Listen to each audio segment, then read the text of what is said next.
In focus now, Alaska Republican Senator Dan Sullivan, member of the Armed Services and Environment and Public Works Committees. Such a pleasure to have you in focus. Harris, great to be here. Get your thoughts on what's happening with our people being taken in Russia. Well, look, first, I think we always need to do a shout out to our American reporters who are over there, who are in Ukraine, doing incredibly heroic work, dangerous work, and this is just another example of this.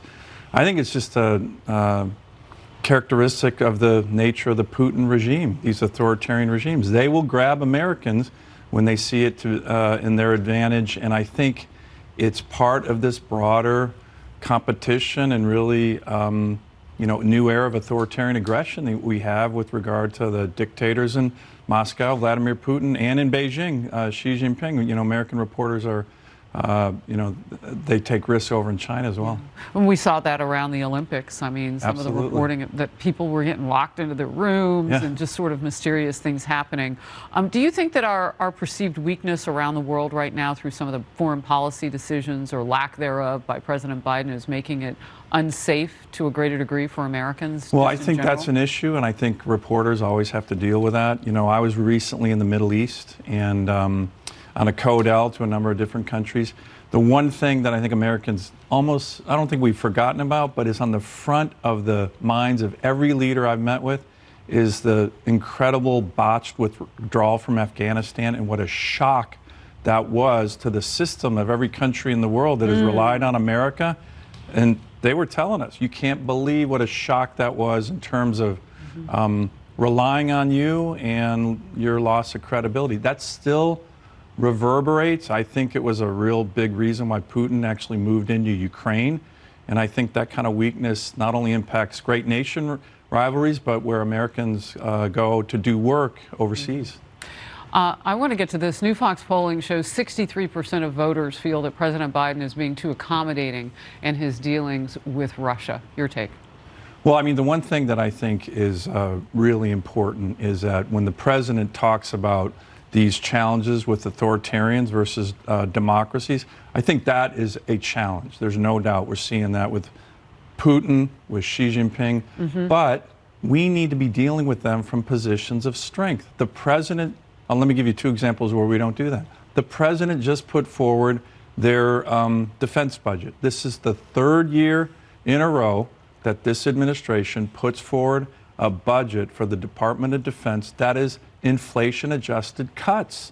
This budget shrinks the Army, shrinks the Navy, shrinks the Marine Corps. The inflation that he is bringing us at historic levels. So that is one area. That only emboldens and the world sees it. In what they expect, and I've heard from administration officials, they expect members of the Armed Services Committee to boost it. We've done it every year, but that is, Harris, that is the definition of leading from behind. You put forward a weak defense budget because you want to please the progressive left. They don't like the military. And then you expect the Armed Services Committee to move it up, which we've done every year. And then the other area, of course, is energy, where they have unilaterally disarmed one of our greatest assets of American power.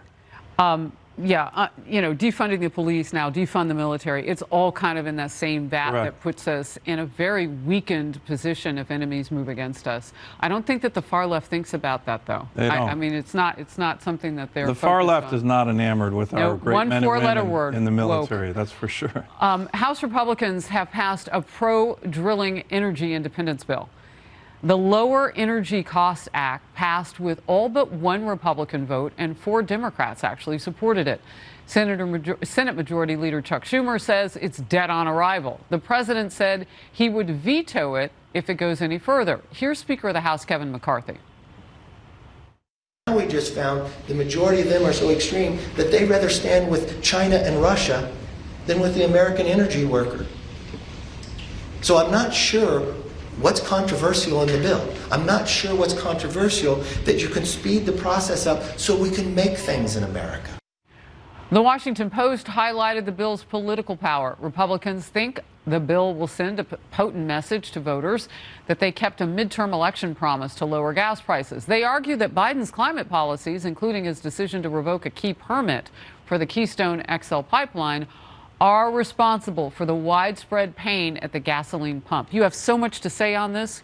Please go. Well, first, I want to commend the House Republicans, by the way, and Democrats. That was a bipartisan bill, as you mentioned, on this really, really important legislation. And look, Chuck Schumer says it's dead in the Senate. The president says he'll veto it. Let's have that debate. We're going to work on a similar bill. We're already working on a similar bill in the Senate to bring more American energy to Americans by American energy workers, the best workers in the world. And a key element of this bill, Harris, sounds a little wonky, but it's the permitting reform. It's the ability to bring projects, by the way, all projects, oil, gas, renewables, mining, minerals, we need all that, to bring that online soon. Right now in America, it takes forever to permit we a know. resource development And the White project. House even has time in that process to lie to us about how many permits really exist. No, absolutely. I mean, that's how much free time they have on their hands because the process is so slow. Look, we only have a few seconds left. You've got to talk about the Willow Project. The president bent a little bit on this. Does this help us become more independent energy-wise? It's your state. Well, the Willow Project, and I want to commend all Alaskans. What was amazing about this, tens of thousands of Alaskans came together, Democrats, Republicans, native, non-native. It was an unbelievable coming together. My state, the workers, we pushed this for years, and we got an okay decision. It wasn't, remember, this was reapproved. The Trump administration approved the Willow Project. The Biden administration has now approved it slimmed down. But we're already starting to work on it. Yeah. But there's litigation. These lower 48 radical environmental groups are trying to stop us from working on it. Hopefully, we win in court next week. Senator, we got pretty critical. Thank you so very much. I appreciate you being here. Thanks, Harris. Great to be here. Outnumbered after the break.